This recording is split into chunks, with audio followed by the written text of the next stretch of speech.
بسم اللہ الرحمن الرحیم۔ السلام علیکم۔ یہ جو مدینہ کی ریاست کی ہم بات کرتے ہیں نا، اس میں سب سے جو بڑی چیز ہے نا وہ کیا ہے پتہ ہے؟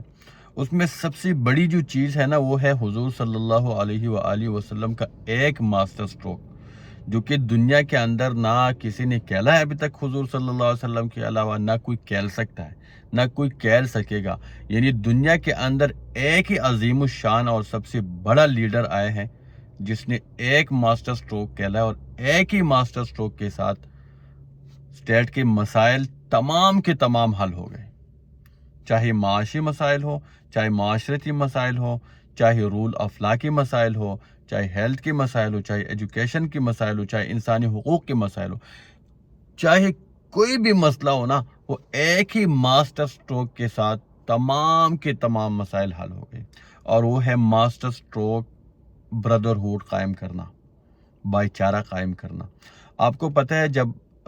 مکہ کے لوگ جتنے بھی صحابہ کرام تھے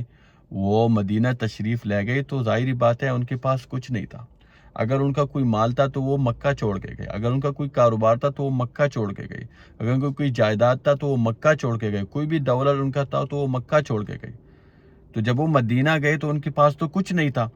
وہاں پہ تو انصار تھے، اور انصار کے پاس مال بھی تھا بہت سارے، اس میں امیر بھی تھے بہت سارے، اس میں مڈل کلاس کے بھی تھے، اور بہت سارے اس میں غریب بھی تھے۔ لیکن جو امیر تھے، جن کے پاس پیسہ تھا، وہ اپنے بس کے مطابق مہاجروں کو کھلاتا پلاتا تھا روز۔ کوئی 200 بندوں کو کھلاتا تھا، کوئی 300 بندوں کو کھلاتا تھا، کوئی 400 کو کھلاتا تھا، کوئی 50 کو کھلاتا تھا، اپنے بس کے مطابق وہ کرتے تھے۔ تو حضور صلی اللہ علیہ وسلم جب مدینہ تشریف لے گئے اور انہوں نے یہ دیکھا تو انہوں نے یہ سوچا کہ ٹھیک ہے، یہ تو کھلاتے پلاتے ہیں، اچھی بات ہے، لیکن اگر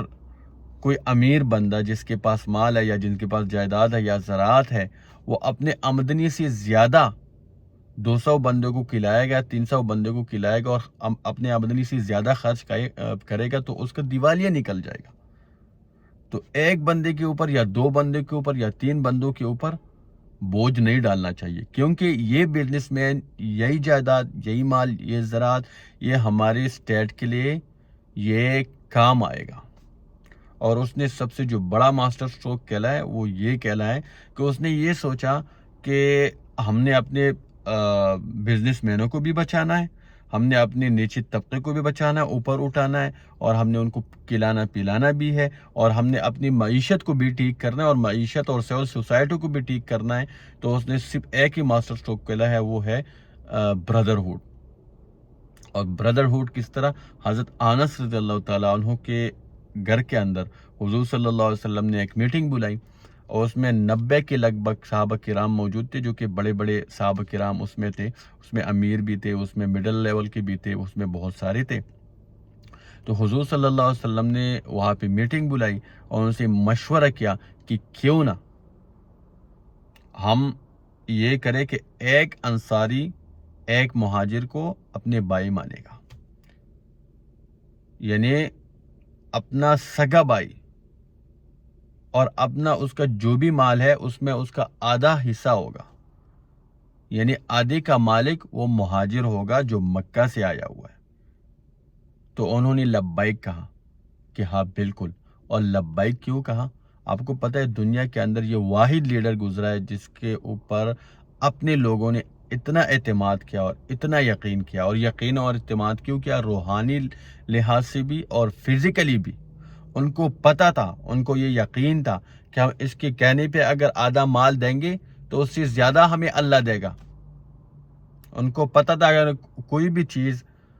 اللہ کے رضا کے لیے اس کے کہنے پہ، اس کی کال پر دے دیں گے تو اس سے 25 گنا زیادہ ہمیں اللہ تعالیٰ دے گا۔ ان کو یقین تھا، ان کو وشواس تھا،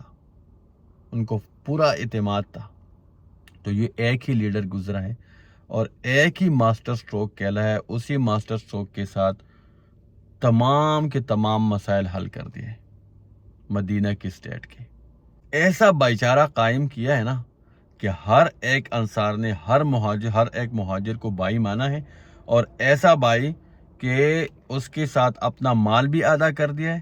اور اپنا جائیداد بھی ادا کر دیا، حتیٰ کہ ہر چیز میں اس کو حصہ دار بنائے، آدھے کا حصہ دار، سگا بائی مانا ہے۔ آپ کو پتہ ہے یہ دنیا کا واحد لیڈر گزرا ہے جس کے اوپر اپنے ہی لوگ اتنا اعتماد کرتے تھے، اتنا یقین کرتے تھے، یعنی جو بھی وہ کہتے تھے وہ اس کے کہنے پہ کرتے تھے۔ یعنی حضور صلی اللہ علیہ وسلم نے فرمایا مال خرچ کرو، انہوں نے خرچ کیا ہے۔ حضور صلی اللہ علیہ وسلم صحابہ کرام کو کہا مکہ چھوڑ دو، اپنے مال کے ساتھ ساتھ انہوں نے چھوڑ دیا۔ انصار کو کہا کہ ایک ایک کو اپنا بھائی مانو اور اپنا مال ان کے ساتھ آدھا آدھا کر دو، انہوں نے کر دیا۔ حتیٰ کہ ایک نے اپنی بیوی حضرت عبد الرحمن بن عوف رضی اللہ تعالیٰ عنہ کو دے دی، طلاق دے کر عدت گزاری، عدت کے بعد اس کو دے دی۔ تو میرے آپ سب سے ریکویسٹ ہے کہ جس طرح حضور صلی اللہ علیہ وسلم نے صرف بردرہوڈ کے ذریعے، بھائی چارے کے ذریعے تمام کے تمام سٹیٹ کے مسائل حل کر دیا، تو کیوں نہ ہم ایک بھائی چارے کے ساتھ رہے، بردرہوڈ کے ساتھ رہے، بھائی چارہ قائم کرو، ایسا بھائی چارہ کہ ایک دوسرے کے لیے کوئی بھی قربانی دے سکے، چاہے مالی ہو، چاہے جانی ہو، چاہے کچھ بھی ہو۔ آپ کو پتہ ہے آپ کے پاس ویسے فار ایگزامپل 4,000 روپے ہے نا، ٹھیک ہے، اور آپ کا دوسرا بھائی ہے اس کے پاس کچھ بھی نہیں ہے، وہ بالکل نیچے ہے، تو آپ اس کو 4,000 میں سے 500 دے کے آپ کو تو کوئی فرق نہیں پڑے گا، لیکن اس کو فرق یہ پڑے گا کہ وہ نیچے سے تھوڑا سا اوپر آ جائے گا۔ آپ کے پاس چاہے اس کے پاس کھانے کے لیے بھی کچھ نہیں ہے، تو آپ اس کو 500 دے کے اس کا کاروبار بنائیں، تو آپ کا ٹھیک ہے تھوڑا سا نیچے آ جائیں گے، لیکن آپ کو کوئی فرق نہیں پڑے گا۔ اللہ تعالیٰ کا دیا ہوا مال ہے، آپ نے اللہ تعالیٰ کی راہ میں خرچ کیا، تو اللہ تعالیٰ آپ کو اس کا اجر دے گا آخرت میں بھی، کیونکہ دنیا تو آپ کو پتہ ہے 50-60 سال زندگی، 50-60 سال میں اس لیے کہہ رہا ہوں، ویسے تو سیکنڈ کا بھی پتہ نہیں چلتا، ویسے میں یہ ویڈیو کر رہا ہوں اس کے بعد میں مر جاؤں، ویڈیو کے دوران میں مر جاؤ، یہ تو کوئی پتہ ہی نہیں چلتا، یہ اللہ تعالیٰ کی جان ہے، اللہ تعالیٰ نے جب لینا ہے وہ ہمیں نہیں پتہ۔ اور 50-60 سال میں اس لیے کہہ رہا ہوں کہ اگر آپ رہتی بھی ہے دنیا میں نا، تو 50-60 سال میں اس لیے کہہ رہا ہوں کہ 50-60 سال تک آپ جب پہنچتے ہیں نا، تو آپ کسی کام کے نہیں ہوتے، نہ آپ کا کوئی مال کام ہوتا ہے، نہ کوئی اور چیز، تو آپ کسی کام کے ہوتے نہیں، چاہے آپ کے پاس مال ہو یا نہ ہو، تو پھر کیا فائدہ اس دنیا کا جب ایک دوسرے کے ساتھ ہے۔ اور دنیا کے اندر ایک انسان کے بعد دوسرا انسان اس لیے پیدا کیا کہ دوسرا انسان انڈیپینڈنٹ ہے، انٹر ڈیپینڈنٹ ہے، انڈیپینڈنٹ نہیں ہے، سوری، ہر ایک انسان انٹر ڈیپینڈنٹ ہے، یعنی ایک انسان دوسری انسان کا ضرور کام آئے گا، کسی نہ کسی ٹائم، کسی نہ کسی طریقے سے ایک انسان دوسرے کا کام آئے گا۔ تو بردرہوڈ اور بھائی چارہ قائم کرے اور اللہ تعالیٰ کے اوپر یقین رکھے اور حضور صلی اللہ علیہ وسلم کی سنت کے اوپر چلے، تاکہ یہ معاشرہ ٹھیک ہو جائے اور معاشرہ ٹھیک ہونے کا آپ سبب بن جائیں۔ شکریہ۔